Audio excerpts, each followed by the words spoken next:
Selamat pagi, Dokter Oscar. Ya,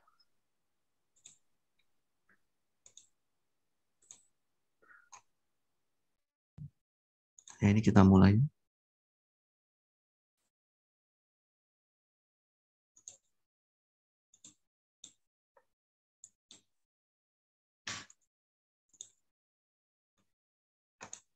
Ya, ini udah kelihatan ya, Pak Eko? Sudah kelihatan, Dok? Ya, selamat pagi Bapak Ibu semua. Kita pagi ini kita membahas tentang peradangan atau biasa disebut sebagai inflamasi. Ya, kita apa sih itu sebenarnya inflamasi? Ya, secara umum inflamasi itu merupakan reaksi dari tubuh kita yang secara alami terjadi dalam bentuk suatu proteksi atau perlawanan terhadap berbagai serangan penyakit atau mikroorganisme jahat. Contohnya bakteri atau virus atau jamur. Ya. Kemudian penyebab peradangan atau inflamasi tersebut ada tiga secara garis besar, yaitu pada saat mengalami infeksi, terkena panas, atau terkena racun. Contohnya infeksi itu saat kita flu, kemudian terkena panas, misalnya yang paling sering terjadi tersiram air panas atau menyentuh panci atau alat-alat yang panas ya, itu bisa meradang, kemudian terkena racun. Misalnya menyentuh zat-zat yang mengandung racun, biasanya itu terjadi yang paling ringan, reaksi alergi, itu termasuk salah satu bentuk dari peradangan. Dokter Yang kedua, Oscar, maaf. halo, ya, halo. Boleh kalau di PowerPoint-nya untuk presentation filenya jadi lebih besar kelihatan. Ini ya Terima Pak, kasih, Dokter. sama-sama Pak. Ya, ya kemudian yang kedua, karena paparan zat berbahaya seperti tadi, inflamasi juga bisa dipicu oleh cedera, misalnya pada saat Bapak Ibu naik sepeda terjatuh, terbentur, nah kemudian bengkak, nah itu salah satu bentuk dari inflamasi. Pada kasus tertentu, sistem imun juga bisa sebagai salah satu bentuk dari peradangan, yaitu ketika sistem imun kita menyerang sel yang sehat, ini terjadi pada penyakit yang autoimun, sehingga menimbulkan reaksi inflamasi atau respon inflamasi. Gejala umum itu biasanya mengalami nyeri, kemudian ada demam, ya, dan daerah yang radang itu disertai pembengkakan. Inflamasi itu ada yang akut, ada yang kronis. Akut itu yang terjadi secara mendadak, kemudian berat. Nah, kalau yang kronis itu dia secara perlahan-lahan, tapi makin lama makin lebih parah. Peradangan akut, kita pengertiannya ya, yang terjadi secara tiba-tiba atau waktu singkat, dan muncul beberapa jam atau dalam waktu beberapa hari setelah pemicunya terjadi. Penyebabnya bisa bermacam-macam, karena benturan atau cedera, infeksi, dan yang terakhir karena iritasi. Kemudian tanda dan gejala yang dapat muncul pada peradangan akut, yang pertama nyeri. Bisa dilanjutkan dengan kemerahan, pembengkakan, rasa panas, dan kehilangan fungsi atau disebut sebagai fungsiolesa. Ya, nyeri itu bisa terjadi ketika yang tersentuh benda panas tadi, kemudian terjadi peradangan, ya. Ketika kita pegang itu jadi nyeri. Contoh pada luka bakar. Contoh kemerahan eh, itu terjadi karena aliran darah ke pembuluh darah kecil atau kapiler itu meningkat. Kenapa bisa meningkat? Karena dia mengalami pelebaran pembuluh darah atau vasodilatasi sehingga kulit akan terlihat kemerahan. Yang ketiga, gejala yang ketiga yaitu pembengkakan. Kenapa bisa terjadi pembengkakan? Pada daerah yang radang itu terjadi kebocoran plasma sehingga terjadi penumpukan cairan di area yang meradang. Ada juga rasa panas atau area yang terinflamasi akan terasa panas atau hangat jika disentuh.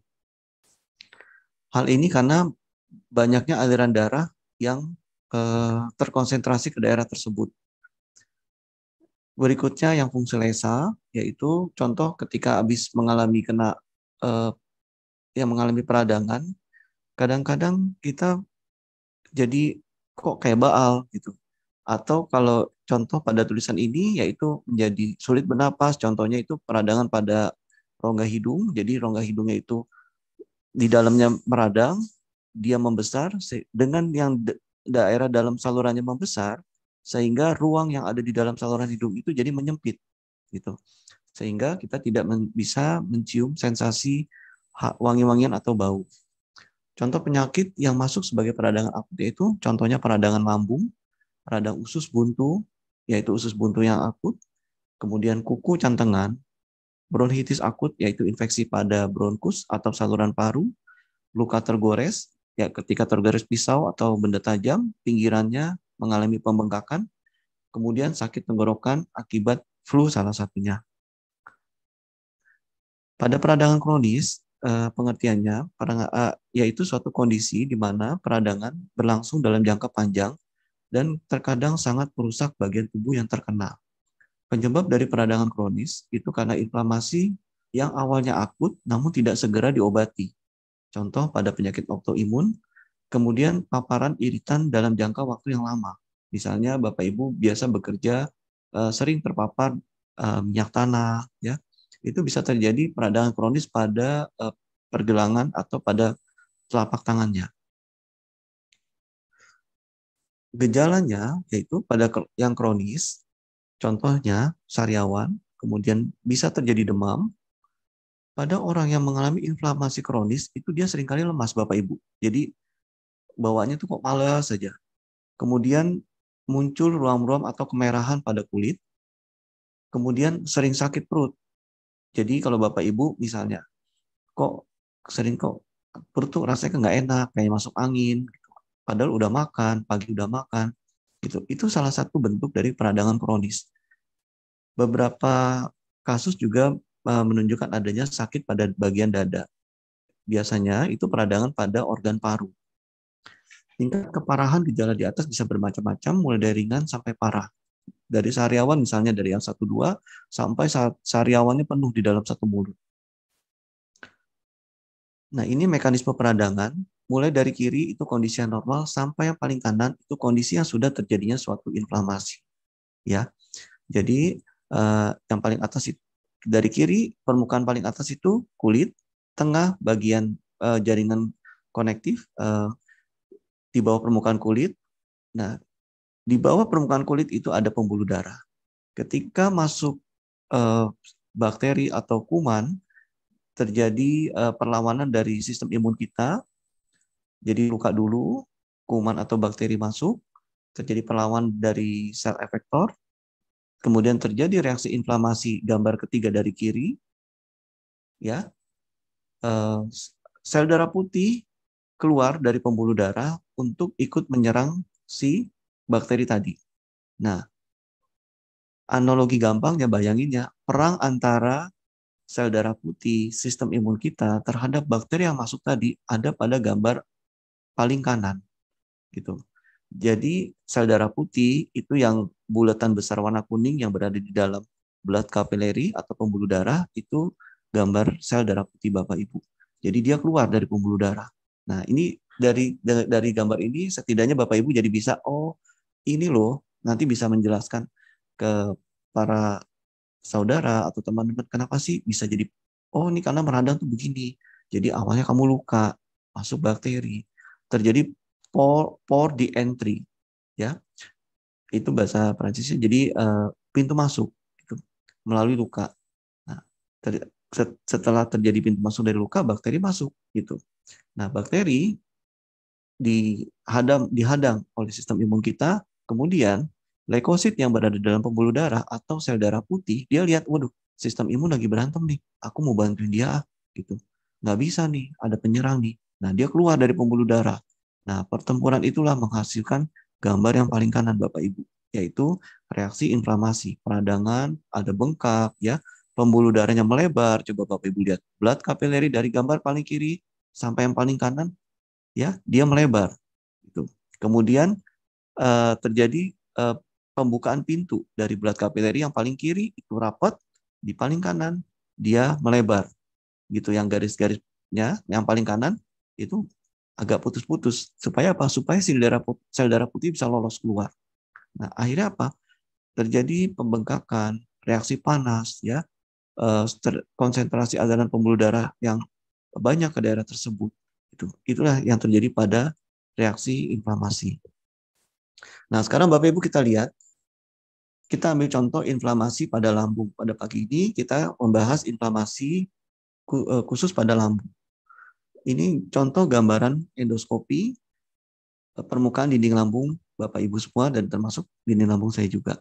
Yang atas itu yang normal, yang bawah itu contoh gambar permukaan dinding lambung yang mengalami inflamasi atau disebut sebagai gastritis gitu. Nah, ini luka. Jadi peradangan yang dibiarkan terus-menerus ketika di endoskopi gambarnya seperti ini Bapak Ibu. Dia mengalami luka-luka seperti ini. Jadi, kalau awalnya hanya meradang-meradang, nah, meradang ini gampang luka ini Bapak Ibu. Beberapa kali banyak pasien di rumah sakit, dia tidak ada riwayat sering minum alkohol, sarapan pagi umumnya roti, ada keluhan sering kembung-kembung, kemudian buang air besar kadang sehari sekali, kadang 2 hari sekali. Yang paling dikeluhkan adalah sering kembung. Terus kadang-kadang kok perut saya kayaknya kayak ada anginnya ya. Orangnya baik-baik aja, sehat, segar bugar. Ketika di endoskopi, Bapak Ibu, ternyata seperti ini gambarannya. Ya, jadi peradangan pada lambungnya sudah mulai terjadi luka-luka lecet. Pada kondisi yang lebih lanjut, luka-luka lecet ini Bapak Ibu bisa menjadi luka, menjadi berdarah atau disebut sebagai bleeding. Kita lihat gambar berikutnya. Nah, luka yang tadi, lecet tadi, makin berlanjut, lubangnya semakin besar. Yang tadi cuma lecet kecil, menjadi besar dan dalam. Dan kalau udah menjadi seperti ini, keluhan gejala lambung, gejala kembung, perih-perih itu makin sering. Yang tadinya sebulan sekali contoh, nah itu bisa dalam sebulan bisa 2-3 kali gitu. Minum kopi atau minum apa yang merangsang lambung langsung nggak enak gitu. Ini esofagus, ini permukaan dinding lambung. Nah ini contoh gambar yang diambil lewat endoskopi, gambaran dinding lambung yang mengalami bleeding. Jadi luka lebih lanjut yang terjadi pada dinding lambung. Apabila inflamasi tersebut tidak segera diatasi, tidak segera diobati, bisa berlanjut seperti ini. Biasanya orang-orang yang mengalami inflamasi seperti yang bisa mengalami perdarahan seperti ini, ada yang mengalami keluhan, tapi umumnya tidak ada keluhan Bapak Ibu. Ya, jadi udah ngalir nih darahnya. Hanya kadang-kadang dia ngeluh, kok BAB saya kadang warnanya hitam. Kenapa berwarna hitam? Karena darah ini terkena asam lambung membentuk suatu warna hitam. Gitu. Disebut dalam bahasa medisnya melena. Gitu.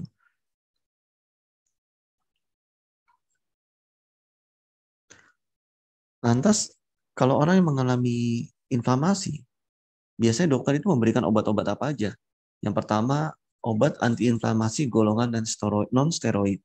Ya, contohnya ibuprofen, naproxen, kalium diklofenak, hingga aspirin. Ya, Bapak Ibu jadi bisa ketika nanti ada saudara bisa, oh ya sakit lambung ya, wah kamu itu radang itu.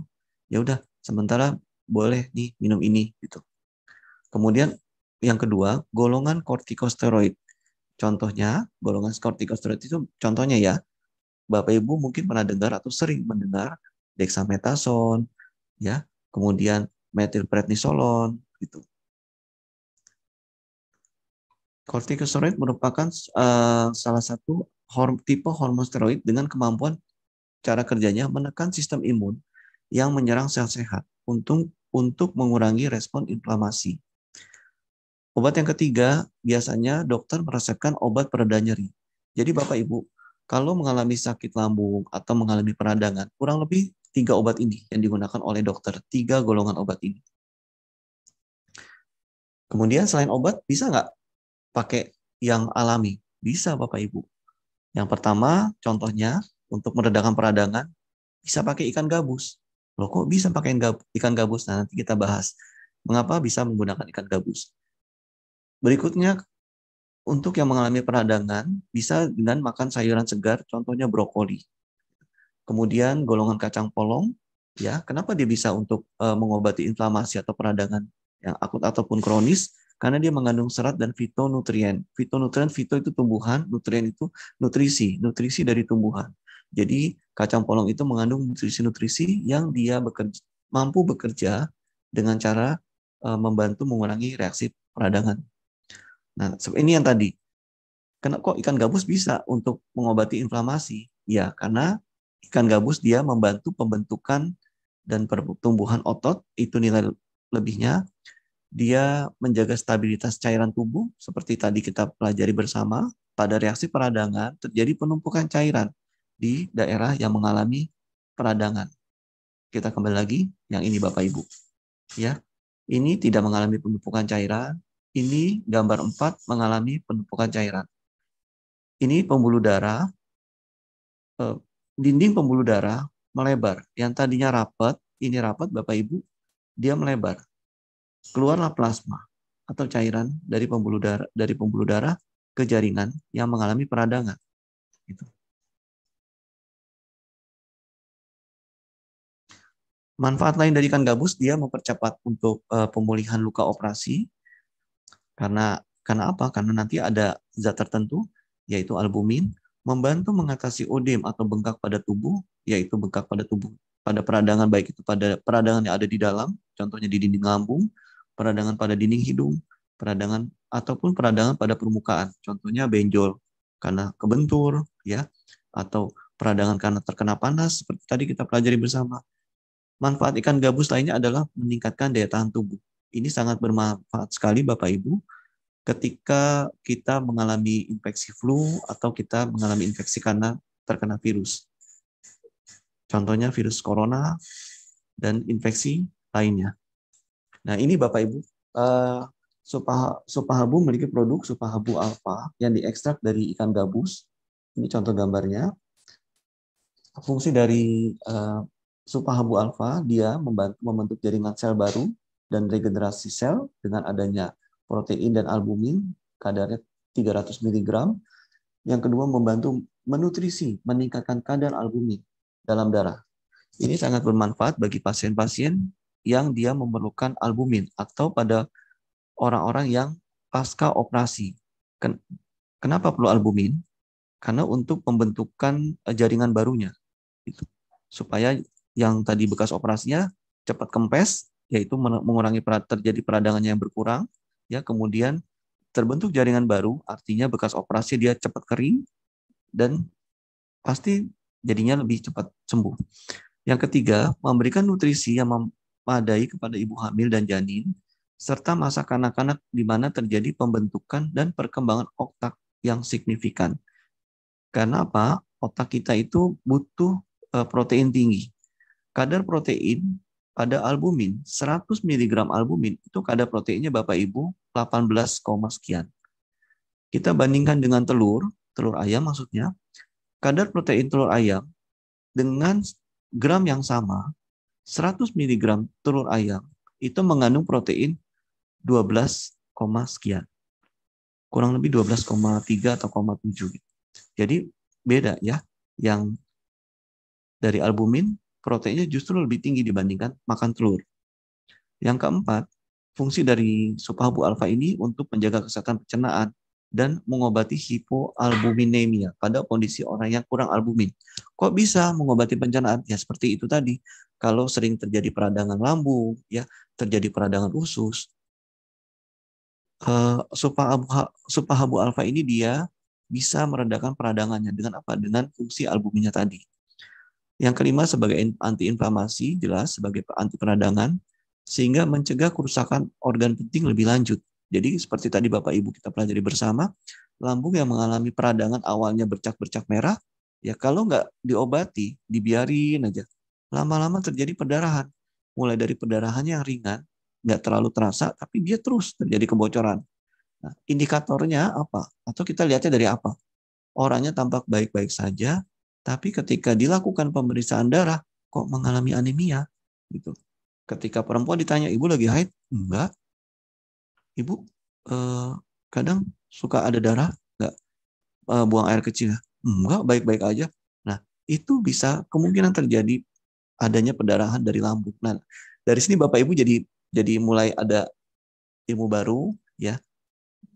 Kalau nanti ada kenalan, ya kok dia anemia, tapi orangnya baik-baik aja, udah cek untuk cancer tidak ada, coba sarankan endoskopi deh. Coba lihat dinding lambungmu. Siapa tahu dinding lambungmu mengalami inflamasi yang lebih lanjut atau malah udah mengalami bleeding, perdarahan. Gitu. Coba deh. Misalnya pasien tersebut atau kenalan Bapak Ibu, dia ikuti, dilakukan endoskopi, benar, ternyata benar loh. Wah, berarti Bapak Ibu udah seperti dokter, ya, gitu. Manfaat Super Alpha lainnya adalah dia menurunkan kadar glukosa darah dan kolesterol. Ini dengan apanya? Karena Super Alpha Bapak Ibu mengandung moringa, kemudian menjaga kesehatan jantung dan pembuluh darah, membantu memulihkan fungsi dari hati. Nah, ini penting bagi Bapak Ibu atau kenalan Bapak Ibu yang memiliki riwayat dulunya saat muda sering minum minuman keras, ya, atau mungkin pernah terpapar narkoba, ya, fungsi livernya berat. Nah, itu bisa diperbaiki dengan Supahabu. Bisa di sel fungsi hatinya bisa disehatkan kembali dengan Supahabu. Plus bonusnya adalah ada Supahabu Alpha ini, ada albuminnya. Yang kesembilan, manfaat Supahabu Alpha ini dia membantu mengatasi diabetes mellitus atau diabetes tipe 2. Yang ke-10, menangkal radikal bebas dan meningkatkan sistem imun tubuh kita. Nanti kita bisa bahas kenapa kok ini bisa membantu ini, bisa membantu itu semua. Nah, terus gimana cara kita mencegah peradangan? Yang paling pertama, Bapak Ibu, bagi yang merokok udah berhenti aja merokok. Kenapa? Karena merokok itu memicu inflamasi.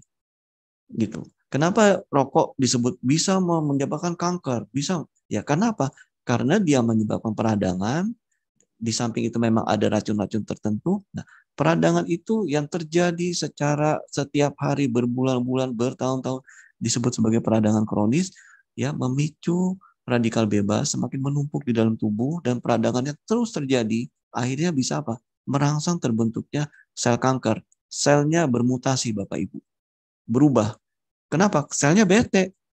Nih, yang punya badan, kok aku dibikin meradang terus nih. Udah deh, yang tadinya aku nih sel baik-baik aja, aku mau jadi bandel aja deh, mau jadi penjahat aja deh. Udah, dia jadi liar. Sel yang tadinya baik-baik aja, ya, ketemu radikal bebas atau racun, itu kan nggak baik, ya. Ini saya menganalogikan dengan cara yang secara mudah kita tangkap secara bersama. Gambarannya, ya, kira-kira seperti ini. Jadi radikal bebas itu masuk dan dia menggoda si sel yang meradang tadi. Kamu udah pada meradang melulu, capek, berteman aja sama saya. Kan saya penjahat. Yuk kita berteman yuk. Nah, si sel yang tadinya dia meradang menolak si penjahatnya masuk tadi. Lama-lama dia capek. Kenapa? Dibikin meradang terus. Emang enak. Dibikin bengkak, bikin panas. Akhirnya dia bermutasi. Dia menjadi sel kanker. Gitu. Kedua, kalau kita bisa mencegah peradangan, cara mencegah peradangan, Bapak Ibu harus hidup lebih aktif. Misalnya apa? Olahraga. Harus olahraga sampai keringatan diforsir? Enggak juga. Olahraga ringan, sedang, tapi rutin. Kenapa? Karena kita dengan hidup lebih aktif, aliran darah lebih lancar. Mulai dari ke otak, ke jantung, sampai ke ujung-ujung jari dan ujung kaki. Nah, fungsi lain dari hidup lebih aktif adalah apa? Zat-zat beracun yang menumpuk pada bagian-bagian tubuh tertentu dibawa oleh darah yang berjalan dengan cepat tadi. Gitu. Dibawa kemana? Dibawa ke urin, ke ginjal, kemudian dibawa lagi ke sistem pembuangan lainnya, yaitu melalui keringat. Gitu. Nah, yang ketiga, Bapak Ibu mesti bisa mengelola stres. Itu merupakan salah satu mencegah peradangan. Kalau zaman dulu nenek kita suka bilang, jangan sering stres mulu, ntar cepat mati. Itu ada maksudnya. Kalau kita sering stres tanpa Bapak Ibu sadari, terjadi peradangan di dalam lambung. Ya, seperti tadi kita pelajari bersama, terjadi reaksi inflamasi, kemudian terjadi mulai dari ulkus, mulai dari sariawan kecil sampai yang lanjut bisa terjadi perdarahan. Itu. Keempat, tidur yang cukup. Maksudnya apa? Kalau kita tidur yang cukup, itu memberi waktu yang cukup bagi tubuh untuk melakukan recovery sel-sel tubuh yang rusak selama kita melakukan aktivitas. 5, makan makanan yang bisa mencegah radang, ya contohnya antioksidan, ya. Keenam, konsumsi makanan yang mampu, nah ini Bapak Ibu, meregenerasi sel dan memperbaiki jaringan sel. Contohnya apa? Itu tadi, albumin ya yang terdapat di dalam subhabu alfa. Terima kasih Bapak Ibu semua, terima kasih Pak Eko. Semoga bermanfaat bagi kita semua.